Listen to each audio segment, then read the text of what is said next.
खुले आसमान ज़मीन की तलाश न कर, जी ले ज़िंदगी खुशी की तलाश न कर, तकदीर बदल जाएगी खुद ही मेरे दोस्त, मुस्कुराना सीख ले वजह की तलाश न कर। हेलो फ्रेंड्स, कैसे हैं आप सब? आशा करते हैं आप लोग स्वस्थ मस्त तंदुरुस्त होंगे। तो आज बात करने वाला हूँ 4 दिसंबर दिन सोमवार के करेंट अफेयर्स की। तो प्रतिदिन सुबह 6 बजे करेंट अफेयर्स की अपडेट आपको मिल जाती है, तो चैनल को आप ज़रूर ज्वाइन कर लीजिए। तो चलिए देखते हैं आज का सेशन। तो पहला प्रश्न देखिए क्या कहता है। सिएटल जो कि यूएसए में है, ठीक है, में नया वाणिज्य दूतावास कौन सा देश खोलेगा?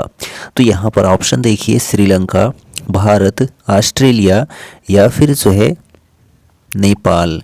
तो सिएटल में जो है अपना नया वाणिज्य दूतावास जो है वह भारत देश खोलेगा। कौन सा देश? तो भारत देश। तो यहाँ ऑप्शन नंबर जो आपका बी है वह करेक्ट हो जाता है। ठीक, तो अमेरिका के प्रमुख प्रौद्योगिकी केंद्र सिएटल में जो है भारत नया वाणिज्य दूतावास खोलेगा। इस महीने के अंत तक नया वाणिज्य दूतावास चालू हो जाएगा।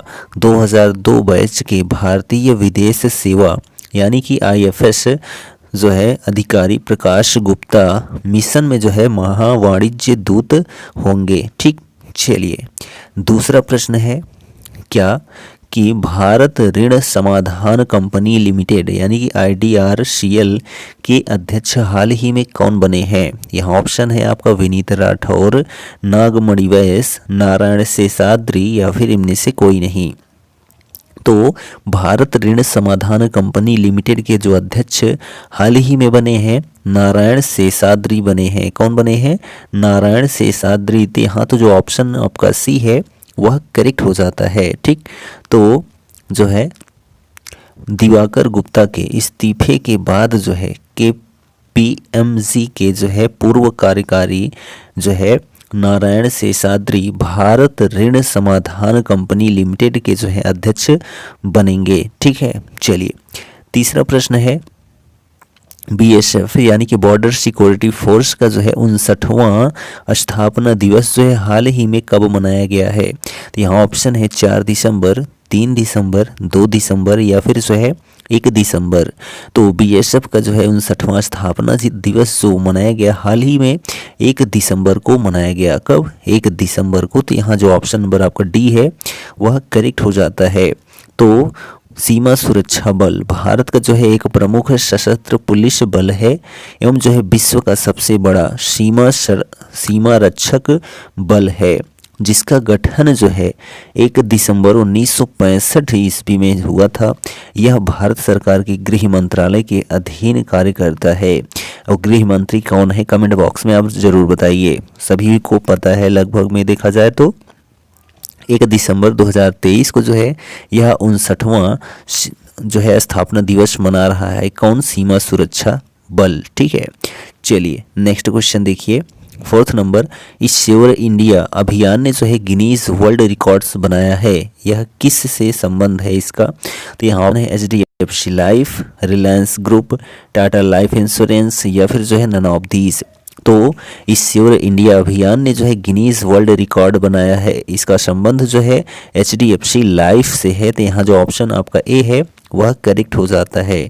तो एचडीएफसी लाइफ ने जो है सबसे बड़े ऑनलाइन सेल्फी मोज़ेक के साथ गिनीज वर्ल्ड रिकॉर्ड्स का खिताब अर्जित किया है, जिसमें इस श्योर इंडिया अभियान योगदानकर्ताओं की 19,097 तस्वीरें शामिल थी। ठीक, चलिए 5th नंबर क्वेश्चन है, संयुक्त अरब अमीरात में नया प्रशासनिक कार्यालय कौन सा बोर्ड खोलेगा? तो यहाँ ऑप्शन है ICSE board, CBSE board, KVS या फिर जो है एनवीएस। तो संयुक्त अरब अमीरात में जो है नया प्रशासनिक कार्यालय जो है वह central board of secondary education यानी कि सीबीएसई खोलेगा। कौन सा बोर्ड खोलेगा? तो सीबीएसई। तो यहाँ जो ऑप्शन आपका बी है वह करेक्ट हो जाता है। ठीक, तो केंद्रीय शिक्षा मंत्री धर्मेंद्र प्रधान ने जो है दुबई में घोषणा की कि सीबीएसई संयुक्त अरब अमीरात में नया प्रशासनिक कार्यालय खोलेगा। कहाँ पर? तो यूएई में। ठीक, चलिए 6 नंबर क्वेश्चन देखिए। किस देश के सुप्रीम कोर्ट में जो है न्यायाधीश के रूप में सेवा देने वाली पहली महिला सैंड्रा डे ओकॉनर का जो है निधन हो गया, वह किस देश की थी? तो यहाँ ऑप्शन है ब्रिटेन, ब्राज़ील, जापान या फिर अमेरिका। तो किस देश के? तो अमेरिका देश के, ठीक है। अमेरिका देश के सुप्रीम कोर्ट में न्यायाधीश के रूप में सेवा देने वाली पहली महिला सैंड्रा डे ओकॉनर का निधन हो गया। उनका संबंध जो है अमेरिका देश से था। तो यहाँ ऑप्शन जो आपका डी है वह करेक्ट है। तो अमेरिकी सुप्रीम कोर्ट में न्यायाधीश के रूप में सेवा देने वाली पहली महिला सैंड्रा डे ओकॉनर का जो है 93 वर्ष की आयु में निधन हो गया, ठीक है। और यह जो है फिनिक्स एरिजोना में जो है इनका निधन हुआ। उनके अभूतपूर्व कैरियर और प्रभावशाली फैसलों ने जो है अमेरिकी न्यायशास्त्र में एक अस्थायी विरासत छोड़ी है, ठीक।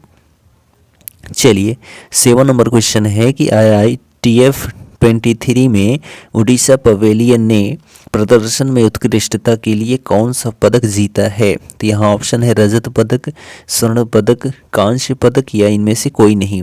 तो IITF 23 में उड़ीसा पवेलियन ने प्रदर्शन में जो है उत्कृष्टता के लिए स्वर्ण पदक जीता है। कौन सा पदक जीता है? तो स्वर्ण पदक जीता है। तो यहाँ जो ऑप्शन बी है वह करेक्ट हो जाता है, ठीक। तो IITF यानी कि इंडिया इंटरनेशनल ट्रेड फेयर इसका फुल फॉर्म होता है। नेक्स्ट क्वेश्चन है 8 नंबर, किस देश की क्रिकेट टीम ने जो है पहली बार T20 वर्ल्ड कप के लिए क्वालिफाई किया है? तो यहाँ ऑप्शन है नामीबिया, आयरलैंड, नेपाल या फिर जो है युगांडा। तो किस देश की? तो युगांडा देश की, ठीक है। युगांडा देश की जो है क्रिकेट टीम ने पहली बार T20 वर्ल्ड कप के लिए क्वालिफाई किया है। तो यहाँ जो ऑप्शन डी है वह करेक्ट हो जाता है, ठीक। चलिए 9 नंबर क्वेश्चन देखिए क्या कहता है कि किस मंत्रालय द्वारा एम्पलीफाई 2.0 पोर्टल लॉन्च किया गया है? तो यहाँ ऑप्शन है केंद्रीय आवास और शहरी मामलों के मंत्रालय द्वारा, केंद्रीय बाल विकास मंत्रालय द्वारा, खेल मंत्रालय द्वारा या फिर जो है शिक्षा मंत्रालय द्वारा। तो जो है किस मंत्रालय द्वारा? तो केंद्रीय आवास और शहरी मामलों के मंत्रालय द्वारा एम्पलीफाई 2.0 पोर्टल लॉन्च किया गया है। तो यहाँ ऑप्शन ए आपका करेक्ट हो जाता है। तो केंद्रीय आवास और शहरी मामलों के जो मंत्री हैं हरदीप सिंह पुरी हैं वर्तमान में, ठीक। चलिए 10 नंबर क्वेश्चन है कि वैशाली और कौन ग्रैंड मास्टर बनने वाले पहले भाई बहन जोड़े बने हैं?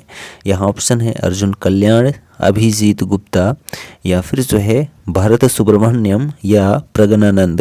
तो वैशाली और जो है प्रज्ञानंद, ठीक है। प्रज्ञानंद जो है वह पहले भाई बहन ऐसे हैं जिन्होंने ग्रैंड मास्टर जोड़े बने हैं। तो यहाँ जो है ऑप्शन डी वह करेक्ट हो जाता है, ठीक। तो वैशाली के भाई आर प्रज्ञानंद जो है प्रज्ञानानंद भी ग्रैंड मास्टर बने थे। ऐसा करने वाले यह दुनिया के पहले भाई बहन की जोड़ी है। चेन्नई भारतीय खिलाड़ी आर वैशाली स्पेन के एल लोब्रेगाट ओपन में ग्रैंड मास्टर खिताब हासिल करने वाली देश की तीसरी महिला खिलाड़ी बनी हैं। कौन? वैशाली, ठीक। चलिए 11 नंबर क्वेश्चन है उड़ीसा सरकार ने आर्थिक सहयोग पर किस देश के साथ हस्ताक्षर किया है? तो यहाँ ऑप्शन है उत्तरी कोरिया, दक्षिणी कोरिया, इजराइल या फिर जो है फ्रांस। तो उड़ीसा सरकार ने जो है आर्थिक सहयोग पर जो है हस्ताक्षर किया है, वह भी किस देश के साथ? तो साउथ कोरिया देश के साथ यानी दक्षिण कोरिया देश के साथ। तो यहाँ ऑप्शन नंबर बी आपका करेक्ट है और इसकी कैपिटल जो है सियोल है और क्राउन जो है वह क्या है? करेंसी, ठीक। 12 नंबर क्वेश्चन है कि आर सुब्बलक्ष्मी का निधन हो गया, वह क्या थी यानी उनका संबंध किस क्षेत्र से था? तो यहाँ ऑप्शन है मलयालम अभिनेत्री, बॉलीवुड अभिनेत्री, हॉलीवुड अभिनेत्री या फिर जो इनमें से कोई नहीं। तो आर सुब्बलक्ष्मी का हाल ही में निधन हो गया, उनका संबंध जो है वह मलयालम अभिनेत्री से था। तो यहाँ ऑप्शन ए करेक्ट हो जाता है, ठीक। तो मशहूर दिग्गज एक्ट्रेस आर सुब्बलक्ष्मी का 30 नवंबर को कोच्चि में निधन हो गया। वह 87 वर्ष की थीं। इंडस्ट्री में जो है शोक की लहर है। सुब्बलक्ष्मी एक संगीतकार और चित्रकार भी थी। वह जो है मलयालम सिनेमा की प्रतिष्ठित सहायक अभिनेत्रियों में से एक थी। वह अक्सर प्रभावशाली ढंग से दादी की भूमिकाएं निभाती थीं। ठीक, कौन? तो आर सुब्बलक्ष्मी। ठीक है, चलिए 30 नंबर क्वेश्चन है, हाल ही में किस राज्य में केंद्रीय मंत्री नितिन गडकरी ने जो है क्रूज पर्यटन को बढ़ावा देने के लिए एक लग्जरी क्रूज जहाज क्लासिक इंपीरियल का उद्घाटन किया है? यहाँ ऑप्शन है तमिलनाडु, कर्नाटक, केरल या फिर जो है आंध्र प्रदेश। तो हाल ही में किस राज्य में? तो केरला राज्य में। ठीक है, कहाँ पर? केरला राज्य में जो है केंद्रीय मंत्री नितिन गडकरी ने क्रूज पर्यटन को बढ़ावा देने के लिए एक लग्जरी क्रूज जहाज क्लासिक इंपीरियल का उद्घाटन किया। तो यहाँ ऑप्शन सी करेक्ट है। ठीक, तो केंद्रीय सड़क परिवहन और राजमार्ग मंत्री नितिन गडकरी ने 29 नवंबर को केरल में अपनी तरह के सबसे बड़े पर्यटक जहाज लग्जरी जहाज क्लासिक इंपीरियल का जो है वर्चुअल उद्घाटन किया। गडकरी ने कहा कि देश में खासकर केरल में क्रूज पर्यटन की अनंत संभावनाएं हैं। ठीक, 14 नंबर क्वेश्चन है, हाल ही में किस देश ने एप्पल पे, गूगल पे और अन्य डिजिटल वॉलेट सहित डिजिटल भुगतान सेवाओं को विनियमित करने की योजना की घोषणा की है? यहाँ ऑप्शन है भारत, ऑस्ट्रेलिया, जापान या फिर जो है अमेरिका। तो हाल ही में किस देश ने? तो जो है ऑस्ट्रेलिया देश ने। किसने? ऑस्ट्रेलिया देश ने जो है एप्पल पे, गूगल पे और अन्य डिजिटल वॉलेट सहित डिजिटल भुगतान सेवाओं को विनियमित करने की योजना की घोषणा की है। विनियमित यानी कि नियंत्रित करने की घोषणा की है। तो यहाँ ऑप्शन नंबर बी आपका करेक्ट हो जाता है। ठीक, चलिए एक्स्ट्रा फैक्ट्स में देख लेते हैं। तो अंतर्राष्ट्रीय गुलाबी उन्मूलन दिवस 2023 हाल ही में कब मनाया गया है? तो 2 दिसंबर को मनाया गया है अंतर्राष्ट्रीय गुलामी उन्मूलन दिवस। ठीक, नेक्स्ट क्वेश्चन है, नवंबर में भारत का जीएसटी संग्रह कितना हुआ है? ठीक, तो जो है नवंबर में भारत का जो जीएसटी, ठीक है, गुड्स एंड सर्विस टैक्स संग्रह हुआ है वह 1.68 लाख करोड़ हुआ है। ठीक है, चलिए नेक्स्ट क्वेश्चन है, मैपिंग ऑफ द आर्काइव्स जो है पुस्तक हाल ही में किस संस्था ने लॉन्च किया है? तो IGNCA ने लॉन्च किया है मैपिंग ऑफ द आर्काइव्स। ठीक है, नेक्स्ट क्वेश्चन देखिए, यहाँ पर है, किसने भारत का पहला on demand blood logistics platform blood plus launch किया है? तो blood.in ने लॉन्च किया है। ठीक, चलिए लास्ट क्वेश्चन देखिए कि प्रतिवर्ष 4 दिसंबर को कौन सा दिवस मनाया जाता है? तो भारतीय नौसेना दिवस प्रतिवर्ष 4 दिसंबर को मनाया जाता है। तो यह भारत में जो है हर साल 4 दिसंबर को मनाया जाता है। 1971 के भारत पाकिस्तान युद्ध के दौरान ऑपरेशन ट्राइडेंट के शुरू होने की याद में मनाया जाता है। ऑपरेशन ट्राइडेंट क्षेत्र में जो है एंटीशिप मिसाइलों के पहले उपयोग में उभरा था। यह भारतीय नौसेना को जो है नौसेना बलों को सम्मानित करने, उनके योगदानों की सराहना करने का जो है विशेष दिन होता है। भारतीय नौसेना ने इस युद्ध में एक प्रमुख भूमिका निभाई थी। युद्ध में जो है अपने प्राणों की आहुति देने वाले नौ सैनिकों को सम्मान देने के लिए हर साल भारतीय नौसेना दिवस मनाया जाता है। कब? 4 दिसंबर को। ठीक, तो यह जो सेशन है हमारा कंप्लीट हो जाता है। सेशन कैसा लगा कमेंट करके ज़रूर बताइए, और यदि सेशन आपको अच्छा लगा हो तो चैनल को जो है लाइक, शेयर, सब्सक्राइब करना ना भूलें। मिलेंगे नेक्स्ट वीडियो में, तब तक के लिए जय हिंद।